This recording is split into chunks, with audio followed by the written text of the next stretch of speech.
Hair growth ரொம்பவே கம்மியா இருக்கு, முடி கொட்டுற பிரச்சனையும் ரொம்ப அதிகமா இருக்கு அப்படின்னா இந்த ஒரு ரெமடியை கண்டிப்பா ட்ரை பண்ணி பாருங்க. சுத்தமான விளக்கெண்ணெய் கேஸ்டர் ஆயில் பார்த்து வாங்கிக்கோங்க. அது கூட நல்லெண்ணெய், அதுக்கப்புறம் தேங்காய் எண்ணெய், இது எல்லாமே வந்து பியூரா இருக்கிற மாதிரி பார்த்துக்கோங்க. 3 ஆயிலையும் நல்லா மிக்ஸ் பண்ணிட்டு நல்லா சுடுதண்ணியில வந்து டபுள் பாயிலிங் ப்ராசஸ்ல இந்த ஆயிலை வந்து ஹீட் பண்ணி 5 to 10 minutes மசாஜ் கொடுக்கறது ரொம்பவே அவசியம். அதுக்கப்புறமா தூக்கி ஒரு பன் மாதிரி போட்டுக்கோங்க. இது வந்து லேடிஸ் ஜென்ட்ஸ் 2 பேருமே இதை ட்ரை பண்ணி பார்க்கலாம்.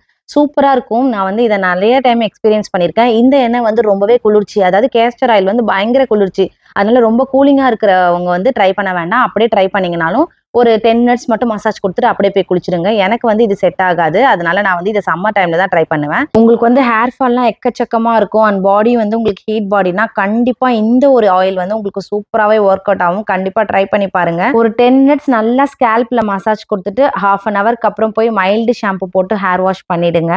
ஒரு 1 மந்த் நீங்க ரெகுலரா யூஸ் பண்ணும்போது உங்களுக்கு சூப்பரான ரிசல்ட் தெரியும். உங்களுக்கு உடனே சளி பிடிக்கிற மாதிரி கோல்டு பாடினா கண்டிப்பா இதை நல்லா வெயில் இருக்கும்போது ட்ரை பண்ணி பாருங்க. எப்படி இருந்துச்சுன்னு சொல்லுங்க. பாய்.